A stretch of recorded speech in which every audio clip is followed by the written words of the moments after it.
지난주 27장 우리가 살폈을 때 이삭이 아내도 또 둘째 아들에게도 감추고 첫째 아들 에서에게 그 복을 주려고 했죠. 축복을 주려고 했는데 그 일로 인해서 어떤 일들이 일어났습니까?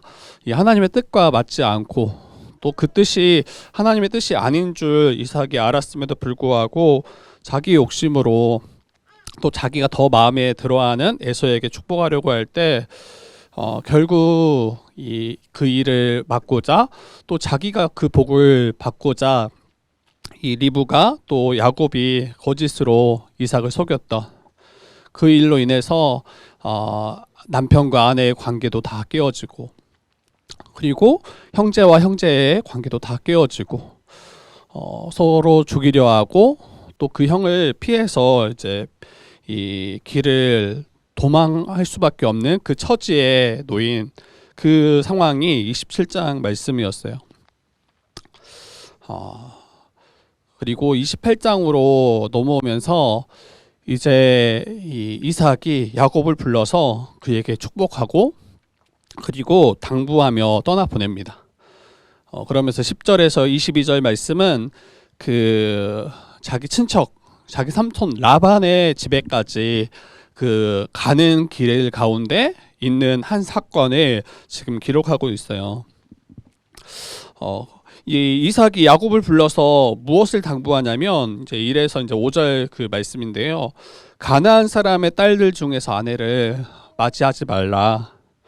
밧단 아람으로 가서 내 외조부 부드엘의 집에 이르러 거기서 외삼촌 라반의 딸 중에서 아내를 맞이하라 라고 이야기해요.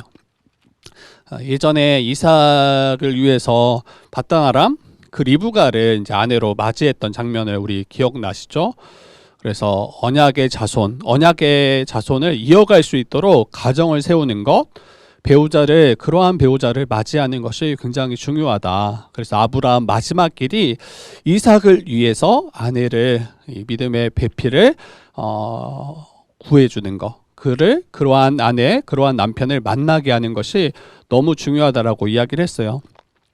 그러면서 이제 우리의 교회도 또 우리의 자녀들이 그들이 알아서 결정하도록 방치하는 것이 아니라 믿음의 배우자를 만나도록 우리가 그들을 먼저 잘 세우고 또 그러한 배우자를 만나도록 힘써 돕는 것, 이게 너무 중요하다라는 이야기를 했습니다. 동일해요. 지금 비록 본래는 이제 이삭과 같은 경우는 어때요? 이삭을 보내지 않았어요. 늙은 종을 보내서 그 밧단 아람에서 리브가를 데려오도록, 이게 이제 일반적인 그 방법이었는데 지금 야곱을 보내는 거잖아요. 근데 야곱을 보낼 수밖에 없던 상황은 지금 그 가정 안에 있는 그 어려운 일 때문이죠. 야곱을 보내지 않으면 형 에사가 어떤 일을 저지를 줄 알 수 없기에 지금 야곱을 보내서 이 야곱이 해함 당하는 것을 막고자, 그리고 겸사겸사 그가 그 밧단 아람에서 아내를 맞이하도록 그렇게 보내고 있는 모습입니다. 그때 이제 이삭이 뭐라고 이야기하냐면, 전능하신 하나님께서 야곱에게 복을 주셔서 너가 생육할 것이다, 번성하게 될 것이다, 그리고 여러 족속에 너를 통해서 여러 족속을 이룰 것이다 라고 말씀하고 계세요. 그래서 아브라함에게 허락하셨던 그 복이 야곱에게도 동일하게 지금 부어질 것을 그렇게 이삭을 통해서 말하고 있는 거죠. 아마도 이삭은 이제 인정했을 거예요. 자기 인간적인 방식으로 이 에서에게 복 주려고 할 때 이게 하나님의 뜻과 정면으로 반하는 것이고, 자기의 욕심으로 인해서 이러한 일들이 일어났음을 분명히 알았을 거예요. 그리고 나서 하나님의 뜻에 엎드리고 그 앞에 이제 굴복하는 그 모습이 1에서 5절의 모습입니다. 그리고 10에서 22절로 바로 넘어가서 좀 살펴보려고 해요. 야곱이 이제 거의 도망가다시피 삼촌 라반의 집, 브엘세바에서 하란까지 이 여정에 이제 떠나고 있죠. 이 브엘세바에서 하란은 여러분 약 1000km 정도 돼요. 이게 저희가 이제 서울에서 뭐 전남 광주나 부산까지 한 3,400km 정도 되거든요. 그런데 이제 그 길을 이 차로 움직여도 한나절이 걸리잖아요. 그리고 예전 뭐 조선시대 때 보면 이제 한양까지 갈 때 막 수십일 길을 걸어야 이르는 것처럼 지금 이 야곱이 브에세바에서 하란까지 가는 길은 굉장히 먼 거리예요. 그리고 여러 날을 소요하는 시간이죠. 근데 그 길을 이제 떠났는데 여러분 홀로 그 길을 간다라는 것은 매우 위험한 일이기도 합니다. 이전에는 어떻게 야곱이 구했습니까? 살았습니까? 아버지 이삭의 보호 아래 살았어요. 그리고 이삭은 우리 앞에 살폈지만 굉장한 부를 이룬, 그래서 종들도 굉장히 힘이 많고 가축들이 힘이 많고 굉장한 부를 이뤘던 그 인물이잖아요. 그러면 얼마나 그 아버지 이삭의 보호 아래 거했더라면 얼마나 풍족하게 살며 굉장히 안전하게 살았을 것인지 우리는 충분히 예상할 수 있죠. 그런데 그 모든 것을 뒤로 한 채 지금 홀로 이 길을 나섰다라는 것, 이것 자체가 굉장히 두려운 일이에요. 이것 자체가 너무 불안하고 염려되는 일입니다. 그리고 언제 어디에서 이 불량한 자들이 이 야곱을 해야 할지 알 수 없는 거예요. 늘 불안과 염려, 걱정들이 따르는 길이 지금 야곱이 나섰던 길입니다. 그리고 야곱은 그 여정길에서 여러 가지 생각들이 계속 그에게 있었을 거예요. 나는 어쩌다 지금 집을 떠나서 이 여정길에 올랐는가? 어쩌다 형 에서와 이 원수가 되었는가? 혹 이 길을 가다가 정말 그릇된 자들을, 불량한 자들을 만나서 해를 입는 것 아닌가? 그리고 나는 정말 아버지의 집으로 돌아갈 수 있을까? 어머니가 이야기했잖아요. 며칠만 거기에 피해 있다가 돌아와라. 형 에서가 그 분이 가라앉으면 내가 너를 부르겠다라고 했는데 정말 그렇게 될지, 그리고 형 에서가 자기를 용서하고 받아줄지, 그리고 당장 눈앞에 친척집에 이르렀을 때 그들이 나를 환영해 줄지, 수백 가지 염려와 걱정이 아마 야곱을 사로잡았을 것입니다. 그런 염려, 걱정, 그것들로 한 걸음 한 걸음 떼면서 이제 이런 생각들이 이끌었겠죠. 야곱은 이제 브에세바에서 한 100km 정도 떨어진 이 베델이라는 곳, 옛 이름으로 루스죠. 거기에 이르렀을 때 이제 날이 저물어요. 얼마나 고단했을까요? 이 수백 킬로의 100km 정도의 길을 하루 길인지 아니면 이틀 길인지 모르겠어요. 그런데 이 다 길을 걷고 나서 딱 날이 어두워졌을 때 굉장히 고단하고 피곤했을 거예요. 그리고 이 길 위에서 지금 잠을 청하거든요. 근데 일반적으로는 성읍에 들어가서 자기가 누울 초소를 찾아서 이 잠을 청하는 게 일반적이잖아요. 그런데 지금 그런 성읍도 들어가지 못하고, 그리고 어떤 초소에 들어가지도 못하고 길 위에서 지금 거하고 있는, 잠을 청하는 모습입니다. 저는 정확하진 않지만 그곳에 들어가는 것조차도 두려웠던 일일 수 있겠다 싶어요. 그러니까 너무 아무도 모르는 그곳에서 누군가의 집에 쉽게 문을 두드린다라는 것 자체가 두려운 일이죠. 어떤 자를 만날지, 그들이 나를 정말 환영해 줄지 알 수 없는 거죠. 결국 야곱은 이 한적한 곳에 이르렀고, 그리고 길 위에서 이제 잠을 청하는데 돌 하나를 구에다가 베개 삼아서 눕습니다. 많이 피곤했을 거예요. 그리고 그 돌베개를 베고 잠이 들어요. 이 개역개정에서는 유숙이라고 말하는데 이제 제가 보니까 노숙이에요, 노숙. 진짜 정말 하루 아침에 그 안락한 곳에서 완전히 길바닥 위에 지금 나앉은 상황인 거죠. 사방에 자기를 보호할 만한 어떠한 보호 장치도 없었을 거예요. 그냥 사방이 뻥 뚫려 있는 곳, 들짐승들이 와서 해를 가해도 그냥 당할 수밖에 없는, 그리고 어떤 불량한 자들이 와서 그를 해야 할 때 그냥 당할 수밖에 없는, 안전에 있어서 무방비한 상태이고 정말 이 모습이 처량하기 그지없는 그 모습으로 지금 잠들었습니다. 그런데 그 잠이 들었을 때 꿈을 꿔요. 너무나 피곤한데 꿈 꾸면 자꾸 숙면이 아니잖아요. 숙면이 아닌데 꿈을 꾸는데 이 꿈이 굉장히 의미가 있죠. 여러분, 어떤 꿈을 꾸냐면 그 꿈에 사닥다리가 하나가 등장해요. 사닥다리. 네, 이걸 이제 이 계단이라고도 번역한 데가 있어요.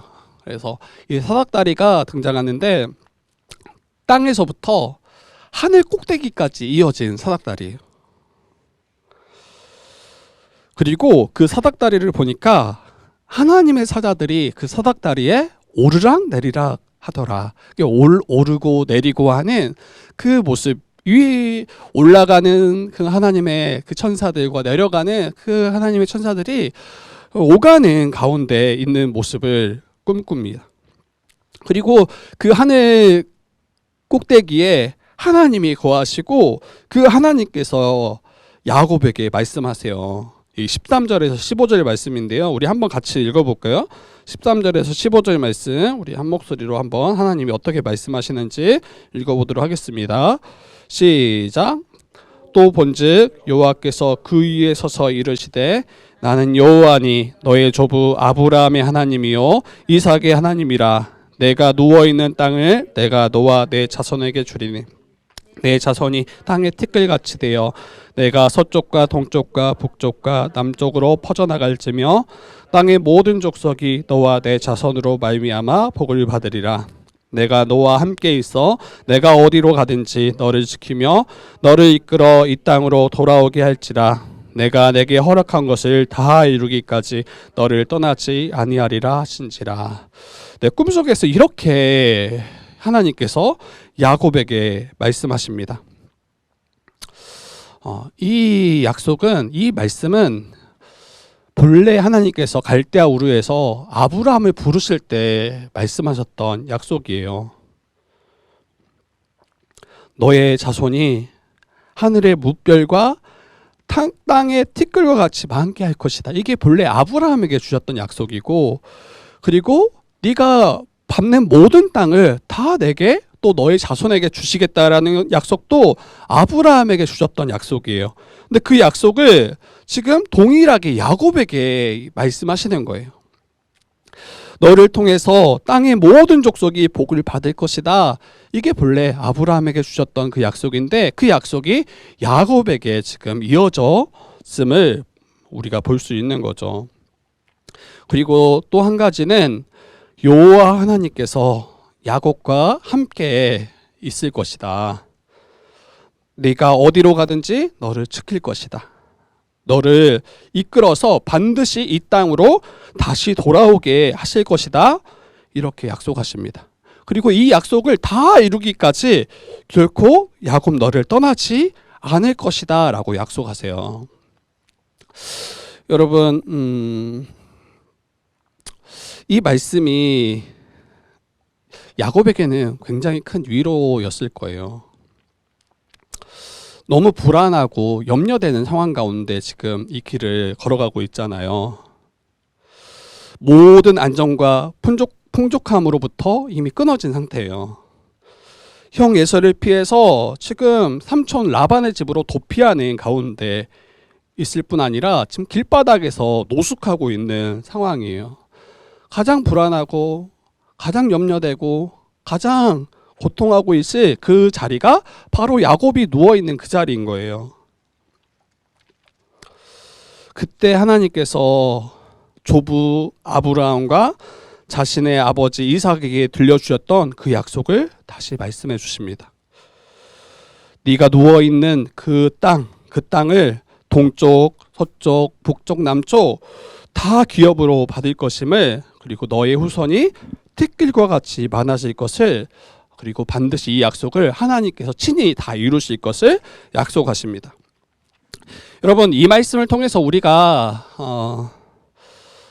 무엇을 또 붙잡아야 될지 우리가 생각해 볼 수 있을 것 같아요. 분명한 게 뭡니까? 이 말씀을 통해서 우리가 이해하고 또 붙잡아야 될 그 말씀이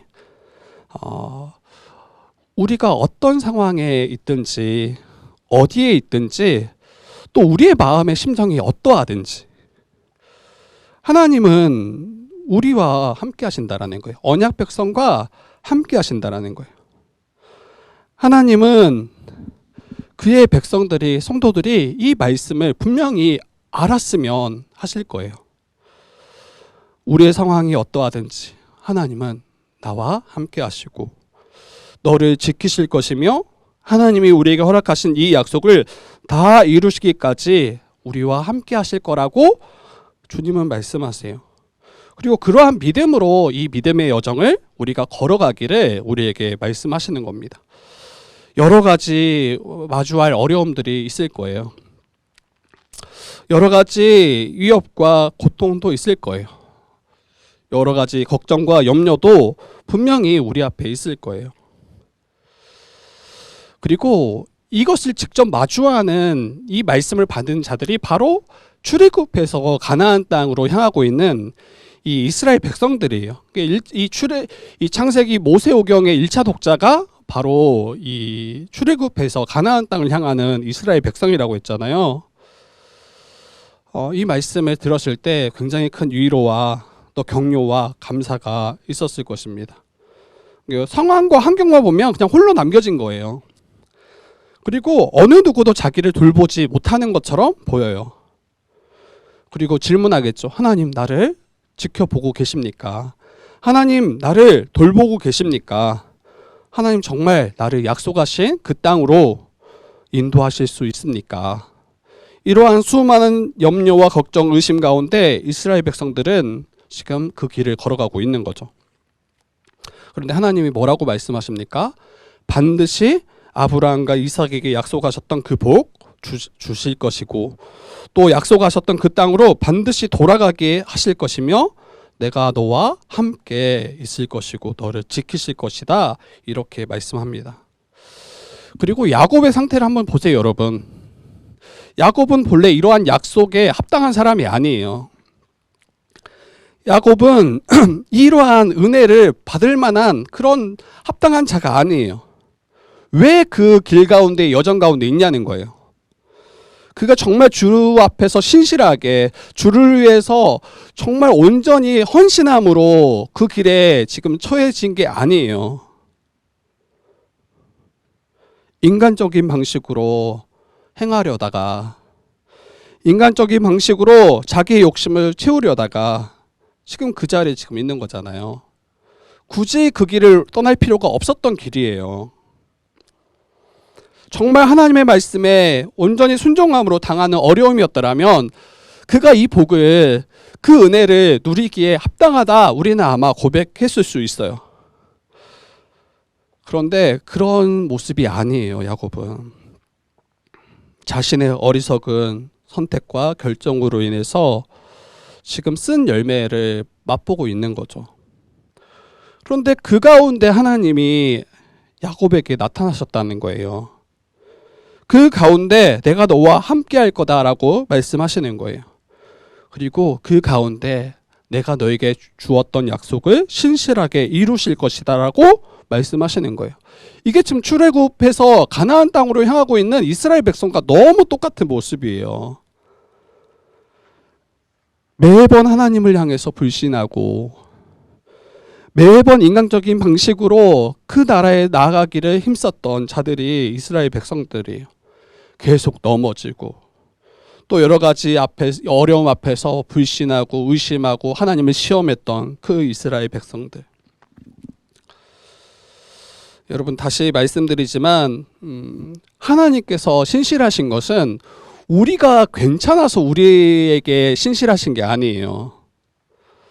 우리가 언약 백성으로 합당하게 행했기 때문에 우리에게 신실하신 것이 아니라 우리의 상태에 따라서 하나님이 우리에게 합당하게 대우하신 것이 아니라 도리어 우리의 상태를 분명하게 직시한다면 하나님은 우리를 돌보실 필요 없죠.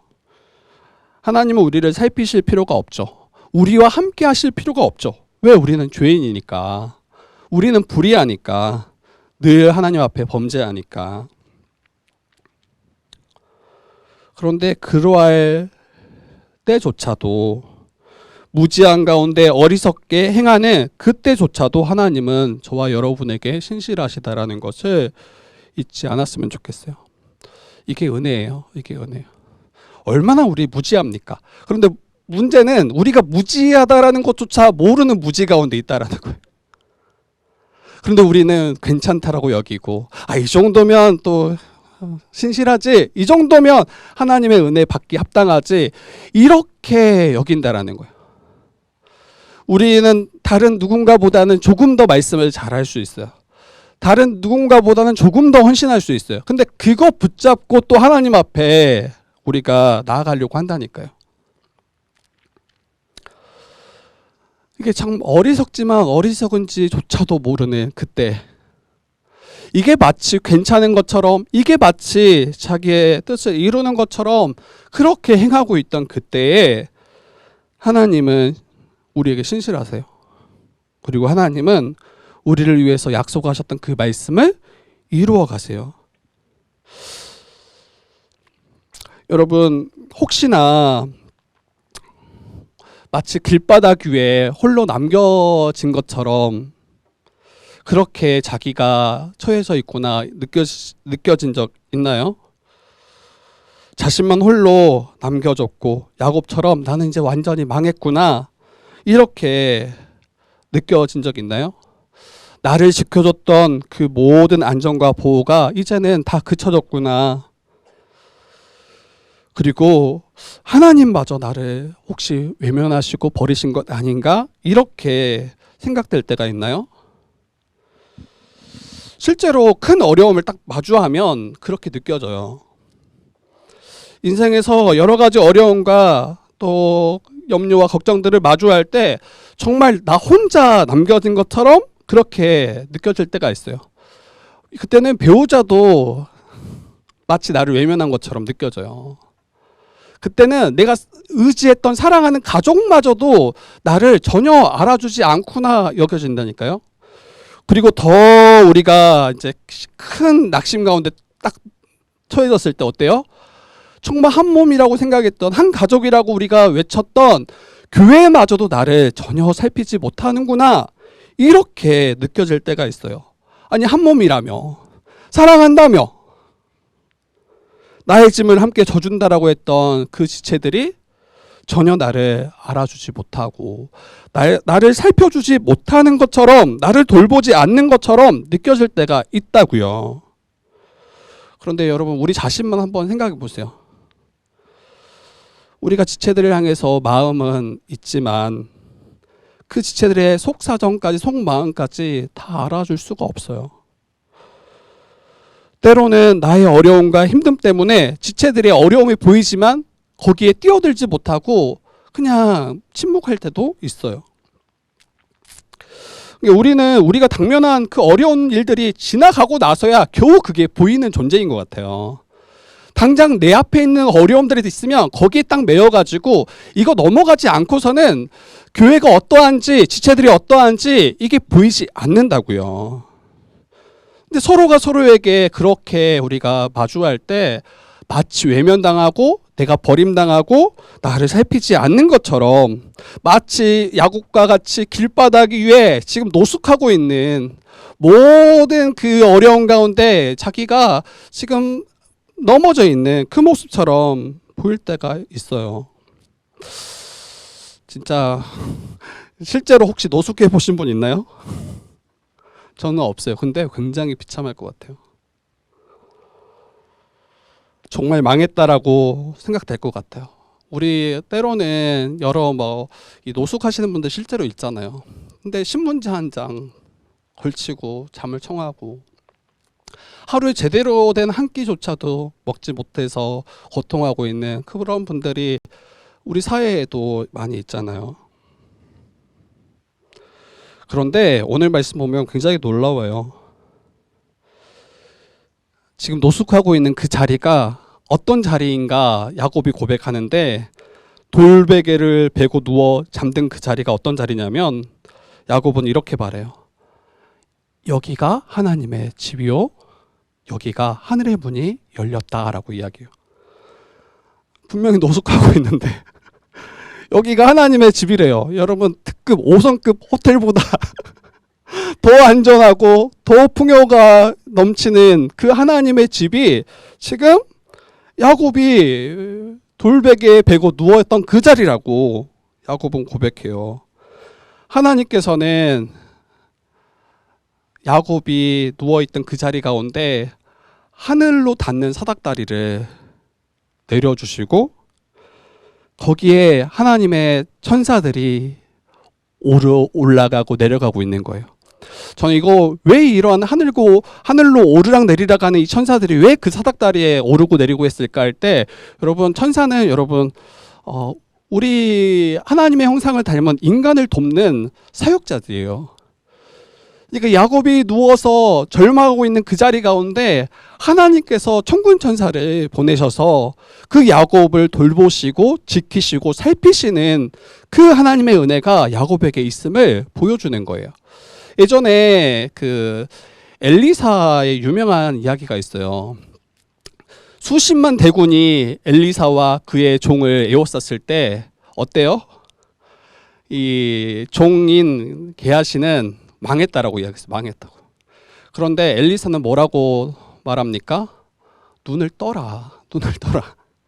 그러면서 이 영적으로 눈 가려진 게하시의 눈을 뜨니까 그 수십만 대군을 에워싼 하나님의 천군 천사가 그들을 다 포위하고 그들이 도리어 위협에 처해 있는 그 수만의 군사들이 도리어 풍정등화에 망한 그 가운데 있는, 그러니까 여러분, 영적인 눈을 뜨셔야 돼요. 우리가 있는 그 자리가 마치 우리의 인생이 망한 것처럼 보이는 그 자리가 하늘 사닥다리가 놓여 있는 그 자리요, 하나님이 우리와 함께 하신 그 임재의 자리요, 또 하나님이 천군 천사를 보내셔서 우리를 돕고 있는 그 자리임을 우리가 보실 수 있었으면 좋겠어요. 우리의 신음의 자리, 또 나의 실패의 자리, 나의 고통의 자리, 절망의 자리. 근데 그 자리가 하나님의 임재가 임하시고 하나님이 거하시는 하나님의 집이라고 야곱은 고백하고 있습니다. 그리고 하늘문이 열렸다라고 이야기해요. 여러분, 이것이 바로 이 땅을 살아가는 성도들이 누리는 참된 평안이에요. 이것을 붙잡을 때 성도는 이 땅에서도 주님 주시는 평안을 누리며 살아갈 수 있는 거죠. 절대로 땅에 속한 이들이 알 수 없고 누릴 수 없는 하나님이 주시는 참된 평안과 안식을 성도들은 누리며 살아갑니다. 근데 이것을 본 자들이에요. 이것을 본 자들이. 야곱이 누워있던 그 노숙의 자리가 하늘의 문이 열렸고 또 하늘과 땅이 연결되어져서 하나님의 천사들이 오르고 내리며 하나님의 백성인 성도를 지키시고 돌보시고 살피시고 인도하신다라는 것을 여러분, 저와 여러분들이 믿으셔야 돼요. 다시 이야기하지만 그 절망의 자리는 사랑하는 아내, 남편, 그들조차도 도무지 끌어낼 수 없는 자리예요. 교회 식구, 물론 한 몸이고 한 가족이요. 이게 필요 없다, 의미 없다, 소용없다, 이런 이야기가 아니에요. 때로는 거기에 딱 넘어져 있고 그 길바닥 위에 나 앉아 있는 것처럼 느껴질 때는 여러분, 아무리 교회 지체들이 돌보고 살펴도 그게 전혀 내게는 유익이 없고 도움이 안 되는 것처럼, 그렇게 홀로 남겨진 것처럼 느껴진다고요. 근데 그때 잊지 말아야 될 것이 하나님께서는 결코 우리를 홀로 버려두지 않는다라는 거. 그리고 저와 여러분들이 어디로 가든지 지금 야곱은 그 베델 그 자리에 하나님이 자기와 함께 하실 수 없다라고 여겼어요. 이게 똑같죠. 아브람, 이삭, 하나님의 그 임재가 역사하지 못할 것처럼, 하나님이 여기까지는 나와 함께 하시 못할 것처럼 여겼던 그 자리에 하나님의 집이라고 이야기하고, 그리고 그가 가는 어느 곳이든 나와 함께 하시겠다라고 약속하시고, 그리고 약속하신 땅으로 반드시 돌아오게 하시겠다라고 약속하고 있다라는 것이 저와 여러분에게도 너무나 큰 은혜입니다. 그리고 여러분, 약속하신 땅은 결국 하나님의 나라예요. 하나님의 나라. 약속하셨던 땅, 우리를 반드시 돌아가게 하시겠다라고 했던 그 약속의 땅은 여러분 하나님의 나라이죠. 아담과 하와가 죄로 잃어버렸던 그 하나님의 나라, 죄로 말미암아 쫓겨났던 그 나라가 우리가 다시 돌아가야 될 그 하나님의 집이죠. 그리고 거기까지 나아가도록 하나님은 우리의 걸음걸음을 신실하게 인도하시고 그 나라에 반드시 돌아가게 하시겠다 우리에게 말씀하십니다. 여러분, 이거는 수천 년 전에 기록해진 말씀이에요. 그런데 죽은 말씀이 아니에요. 살아서 역사하고 지금 이 땅에 살아가면서 하나님 나라로 나아가고 있는 그 나그네 된, 이 땅에 나그네 된 신자들에게 주시는 은혜의 말씀이에요. 그리고 여러분, 이 꿈은 여러분 엄청난 꿈이에요. 저와 여러분들도 다 꿈을 꿀 거예요. 그러나 이 꿈은 엄청난 꿈이에요. 어제 혹시 꿈꾸신 분 있나요? 여러분, 생각해 보세요.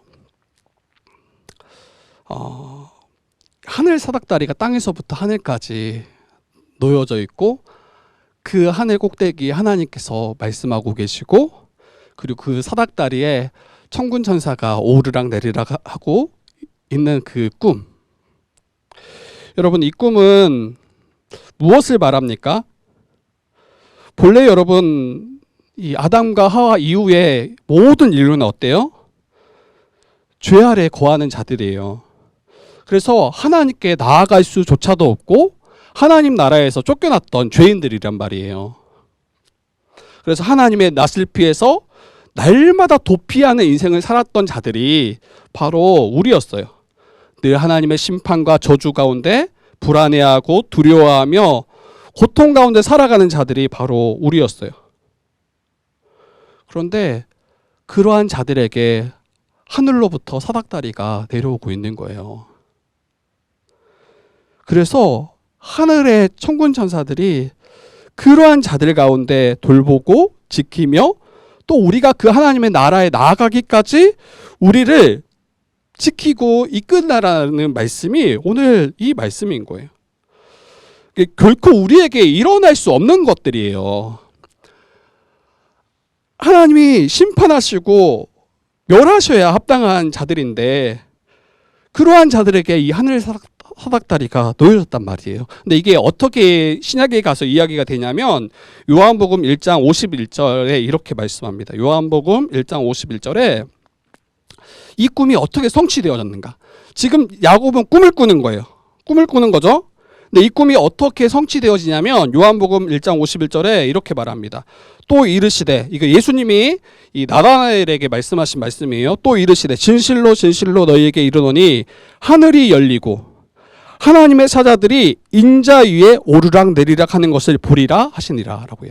요한복음 1장 51절에 하늘이 열릴 것이고 하나님의 사자들이 인자 위에 오르락 내리락 하는 것을 보리라. 여러분, 이 창세기 28장에서는 이 사닥다리 위에 천군 천사들이 오르락 내리락 하는 그 모습을 여러분들이 볼 수 있더라면 예수님은 이 말씀을 자기에게 적용하면서 인자, 이게 다니엘서에서 인자는 예수 그리스도를 상징하잖아요. 자신 위에 천군 천사들이 오르락 내리락 할 것이다. 그러면서 땅과 하늘을 이어주는 그 하늘 사닥다리가 바로 예수 그리스도임을 자기 예수께서 친히 말씀하시는 말씀이에요. 여러분, 우리는 어떻게 죄로 말미암아 끊어졌던 그 하나님께 나아가고 그 하나님의 도움을 구하고 얻으며 이 땅 가운데 안전하게 참된 평안을 누리며 살아갈 수 있습니까? 여러분, 하늘이 열려서 하나님으로부터 그 하늘 사닥다리가 내려오지 않으면 이건 불가능한 이야기예요. 그런데 하나님께서 자기 아들 예수 그리스도를 이 땅 가운데 보내셨죠. 그리고 십자가로 말미암아 우리의 모든 죄를 다 사하실 뿐 아니라 우리에게 의를 입혀주셔서 하나님께 인정받고 나아가고 하나님을 아빠 아버지라고 부를 수 있는 존재로 우리를 바꾸셨어요. 예수께서 친히 하늘까지 이어지는 그 계단이 되어주시고 우리의 사닥다리가 되어주셨습니다. 이로 말미암아 하나님과 함께하는 거예요. 이로 말미암아 하나님의 도움을 구하고 하나님의 은혜 가운데 살아갈 수 있는 거예요. 여러분, 야곱은 꿈이라고 했어요. 그러나 우리는 신약을 살아가는 우리는 여러분 이게 실제예요. 이미 성취된 것을 바라보고 살아가며 그 은혜 가운데 거하는 자들이 바로 신자예요. 교회예요. 그리고 주님 다시 오실 때 그 하늘과 땅이 통일될 거예요. 그 떨어져서 주로 말미암아 이어졌던 그 통로가 이제는 다 합쳐져서 완전한 하나님 나라가 완성되어질 것이고 그 가운데 우리는 하나님 앞에 기쁨으로 감사함으로 나아가 그분을 찬양하며 살아가게 될 거예요. 여러분, 말씀을 마치려고 합니다. 사랑하는 여러분, 하나님께서는 그의 백성들과 함께 하세요. 하나님께서 찾아오실 수 없는 곳이라고 여겨졌던 그 곳조차도 하나님은 반드시 찾아오시고, 그게 혹 우리의 죄악의 자리, 우리의 어리석은 자리, 우리의 고통의 자리라 할지라도 하나님이 오시지 못할 곳이 없어요. 여러분, 도시에도 하나님은 역사하시고 시골이나 사막이나 빈들이나 집안이나 집 밖이나 우리 슬픔의 자리나 또 우리 절망의 자리, 낙심의 자리, 또 기쁨의 자리까지도 그 어디에 있든지 하나님은 우리를 찾아오실 수 있습니다. 그리고 그의 백성들을 돌보실 거예요. 이것을 굳게 붙잡고 살아가는 저와 여러분 되기를 부탁드립니다. 이것을 붙잡지 않고 다른 것을 붙잡기 시작하면 어떻게 됩니까? 여러분, 다른 것을 통해서 이제 기쁨과 안전을 얻으려고 할 거예요. 다른 것을 통해서 평안을 누리려고 할 거예요. 그러나 그 어떤 것으로도 우리는 만족할 수 없고 또 기뻐할 수 없고 참된 평안을 얻을 수 없음을 기억하셨으면 좋겠습니다. 죄로 말미암아 그 하나님 나라의 밖에서 노숙했던 인생을 이제는 예수로 말미암아 하나님의 집에 거하도록 우리를 이끄셨음을 감사하고 살아가는 우리 되기를. 그리고 마지막 절에 이제 쭉 보면 이 말씀, 이 꿈을 꾸고 나서 야곱의 반응이 나오는데,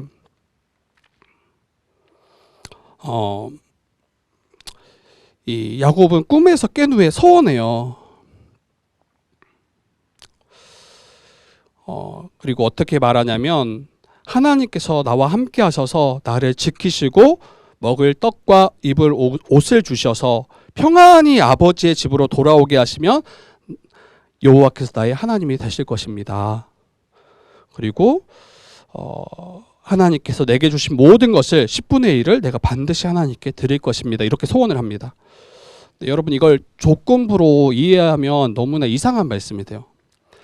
하나님 나에게 약속 주셨죠. 근데 그 약속대로 이루시면 그때 하나님이 나의 하나님 되십니다. 그리고 내가 그때 하나님께 나의 10분의 1을 드리겠습니다. 이렇게 이제 딜하는 것처럼 보여져요. 근데 그런 말씀이 아니라고 하더라고요. 제가 여러 개 찾아보니까 이것을 조건부로 해석하지 않고 이렇게 이해하시면 좋을 것 같아요. 하나님께서 나와 함께 계셔서 나를 지키시고 먹이시고 입히실 때 나는 평안히 아버지의 집으로 돌아가게 될 것입니다. 비록 나는 아무것도 가진 것이 없고 또 돌아다니는 인생처럼 보이지만 그러한 인생 가운데 하나님이 내게 더하신 것이 있더라면 내가 그 모든 것의 10분의 1을 당신께 드리겠습니다. 그러니까 하나님의 전적인 은혜를 기대고 그 하나님을 의지하는 자로서의 고백으로 이해하시면 좋을 것 같아요. 그래서 신자는 어떠한 자입니까? 하나님 이거 해주시면 내가 하나님께 이거 드리겠습니다. 이게 아니에요. 하나님이 예수 안에서 이루신 그 놀라운 구원으로 말미암아 감사하는 자, 예배하는 자, 그래서 이전에 자기 중심의 삶의 모습에서 돌이켜서 이제는 하나님의 중심, 우리 주님 중심으로 행하며 살아가는 자. 이게 바로 신자요 하나님의 백성입니다.